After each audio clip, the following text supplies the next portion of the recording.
প্রতিবেশী দেশ ভারত যদি পানির ন্যায্য হিস্সা না দেয় বা দিতে যদি দেরি করে, তিস্তা চুক্তি করতে অনীহা দেখায়, তাহলে দেশ এবং জনগণের স্বার্থে, জনগণকে বাঁচাতে, কৃষিকে বাঁচাতে, কৃষককে বাঁচাতে, নদী বাঁচাতে, নাব্যতা রক্ষা করতে, তিস্তা সমস্যার সমাধানের জন্য আমাদেরকেই আমাদের বাঁচার পথ খুঁজে নিতে হবে। দেশীয় এবং আন্তর্জাতিকভাবে সকল সম্ভাব্য বিকল্পকে কাজে লাগাতে হবে। এবং এ কারণেই আমরা মনে করি পানির ন্যায্য হিস্সা আদায় করতে জাতিসংঘ সহ সংশ্লিষ্ট সকল আন্তর্জাতিক ফোরামে জোরালোভাবে বাংলাদেশের দাবি তুলে ধরতে হবে।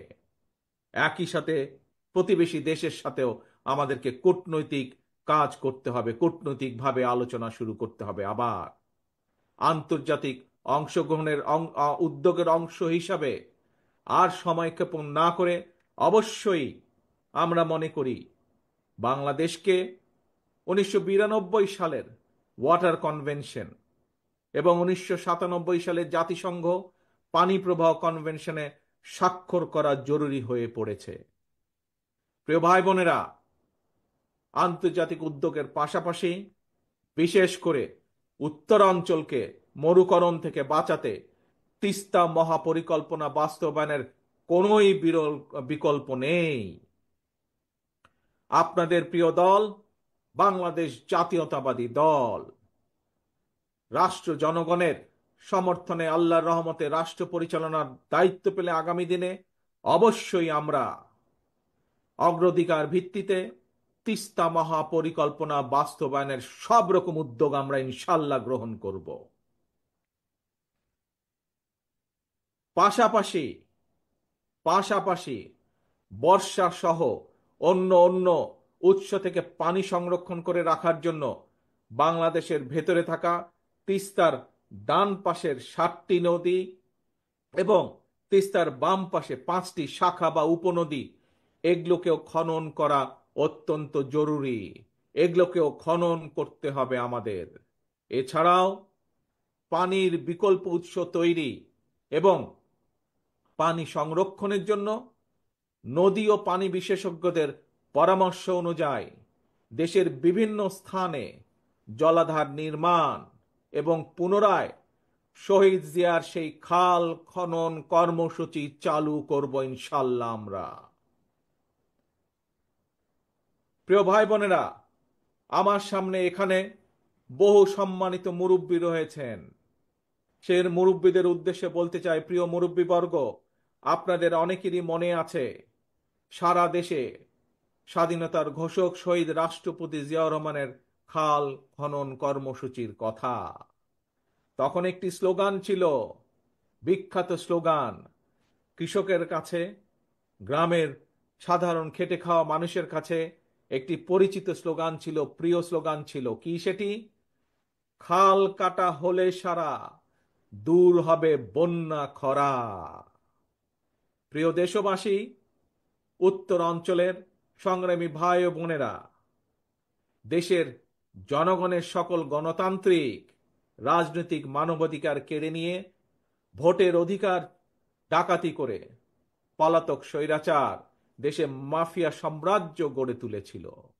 এই পলাতক খুনি স্বৈরাচারের আমলে জাতীয় নির্বাচনকে খেল তামাশার বিষয়বস্তু বানিয়ে ফেলা হয়েছিল। জনগণকে বিগত 15টি বছর ভোট দিয়ে সংসদ সরকার অর্থাৎ জনগণের নিজের সরকার প্রতিষ্ঠা করার কোনোই সুযোগ দেওয়া হয় নাই।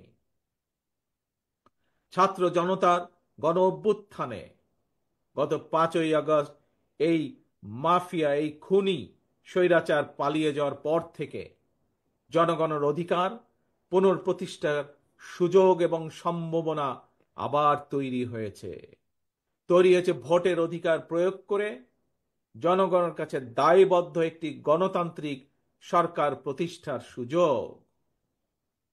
কিন্তু গণতন্ত্রের পক্ষের শক্তি কিংবা সরকারের কোনো হঠকারী সিদ্ধান্তের কারণে যাতে এই খুনি পলাতক স্বৈরাচার আর তার দোসররা পুনর্বাসনের সুযোগ না পায়, সে ব্যাপারে আমাদের সকলকে সতর্ক থাকতে হবে।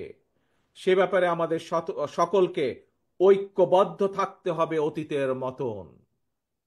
গণতান্ত্রিক দলগুলোর পক্ষ থেকে জাতীয় নির্বাচনের কথা শুনলেই অন্তর্বর্তীকালীন সরকারের কেউ কেউ বিচলিত হয়ে ওঠেন। প্রিয় দেশবাসী, প্রিয় ভাই বোনেরা, আমাদের অবশ্যই মনে রাখা প্রয়োজন, জাতীয় নির্বাচন নিয়ে এক এক উপদেষ্টা এক এক রকমের বক্তব্য এই খুনি মাফিয়া চক্রের সামনে বিশৃঙ্খলা সৃষ্টির পথ সুগম করে দেয়। এই জন্যই বিএনপি বারবার এই অন্তর্বর্তীকালীন সরকারের প্রতি তাদের কর্মপরিকল্পনার রোড ম্যাপ ঘোষণা করার আহ্বান জানিয়েছে, প্রতিবার আহ্বান জানিয়েছে। তিস্তা তীরের প্রিয় ভাই বোনেরা, 2 দিন ধরে আপনারা আপনাদের দাবি নিয়ে তিস্তা পারের 11টি পয়েন্টে আপনারা কর্মসূচি পালন করেছেন। আপনাদের এই আন্দোলন অবশ্যই ইনশাল্লাহ বৃথা যাবে না। আপনাদের এই আন্দোলনে তিস্তা মহাপরিকল্পনা বাস্তবায়ন ত্বরান্বিত হবে ইনশাল্লাহ। জনগণের ভোটে বিএনপি রাষ্ট্র পরিচালনার দায়িত্ব পেলে অবশ্যই আমরা সকলকে সাথে নিয়ে তিস্তার সমস্যার সমাধান করব। তবে তবে এই যে একটু আগে যতগুলো কথা বললাম, যে কিভাবে আমরা কি কি উপায় কি কি করব তিস্তার পাড়ের মানুষের সমস্যার সমাধানের জন্য, কিভাবে তিস্তা মহাপরিকল্পনা যে বাস্তবায়ন করব বা বাস্তবায়ন করার যে অঙ্গীকার করেছি, এই কাজ যদি আমাদেরকে করতে হয় তবে আপনাদেরকে একটি দায়িত্ব পালন করতে হবে, আপনাদেরকে একটি কাজ করতে হবে। সেজন্য আগামী জাতীয় নির্বাচনে আপনাদেরকে আপনাদের প্রিয় দল বিএনপির পাশে থাকতে হবে। বিএনপির দরকার আপনাদের সমর্থন। আপনাদের সমর্থন থাকলে, দেশবাসীর সমর্থন থাকলে ইনশাল্লাহ আমরা এই ধরনের তিস্তা সহ আরো যেই কাজগুলো আছে ইনশাল্লাহ সেই কাজগুলো বা সেই সমস্যার সমাধান করার আমরা সুযোগ পাব ইনশাল্লাহ। প্রিয় ভাই বোনেরা, ইনশাল্লাহ ভবিষ্যতে তিস্তা পারে নয়, দেখা হবে আপনার গ্রামে, আর দেখা হবে আপনার ঘরে। আসুন, এই যে গত 2 দিন ধরে আমরা সকলে মিলে এখানে একত্রিত হয়েছি, এই যে হাজারো লক্ষ মানুষ গত 2 দিন ধরে যে আপনারা এখানে প্রতিবাদ গড়ে তুলেছেন, সারা বিশ্বকে দেখিয়েছেন কিভাবে ন্যায্য অধিকার প্রতিষ্ঠা করার জন্য বাংলাদেশের মানুষ, তিস্তা পারের মানুষ ঐক্যবদ্ধ হতে পারে নিজেদের অধিকার আদায়ের জন্য। আসুন, আজকের এই 2 দিনের এই কর্মসূচিতে আমরা প্রতিজ্ঞা গ্রহণ করি। কি সেই প্রতিজ্ঞা? সেই প্রতিজ্ঞা হলো জাগো বাহে, তিস্তা বাঁচাও, জাগো বাহে, বাংলাদেশ বাঁচাও। এই হোক আমাদের স্লোগান, জাগো বাহে, তিস্তা বাঁচাও, জাগো বাহে, দেশ বাঁচাও। আসুন, এই হোক আমাদের স্লোগান, এই হোক আমাদের শপথ আজকের। আল্লাহ হাফেজ। বাংলাদেশ জিন্দাবাদ। বাংলাদেশ জাতীয়তাবাদী দল জিন্দাবাদ।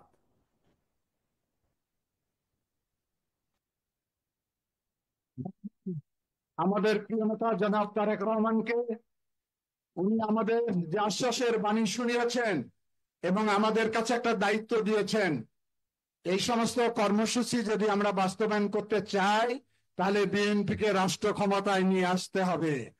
উনি বলেছেন জাগো বাহে, তিস্তা বাঁচায়, আর বলেছেন জাগো বাহে, বাংলাদেশ বাঁচায়। দেশ বাঁচাই, জাগো বাহে, দেশ বাঁচাই, বাংলাদেশ বাঁচাই। দেশ বাঁচান।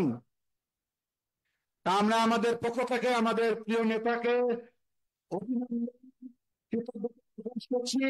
উনি অনেক ব্যস্ততার মাঝে আমাদের মাঝে 11টি পয়েন্টে বক্তব্য দিয়ে এই রংপুরের চর অঞ্চলের মানুষকে উদ্বুদ্ধ করেছেন, আমাদেরকে সাহস জুগিয়েছেন, সেজন্য ধন্যবাদ জানাই।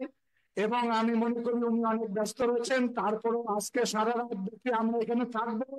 ভাই যদি সময় হয় আবার যদি আমাদের সঙ্গে সংযম হন, তাহলে তিস্তা পাড়ের দুঃখের কাহিনী আপনি দেখতে পারবেন।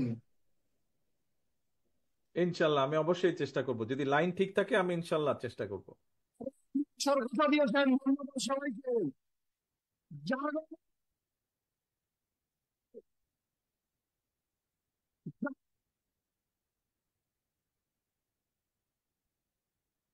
আমাদের নেতাকে, আমাদের প্রিয় ভারপ্রাপ্ত চেয়ারম্যানকে আমরা ধন্যবাদ জানাচ্ছি, কৃতজ্ঞতা প্রকাশ করছি। ধন্যবাদ।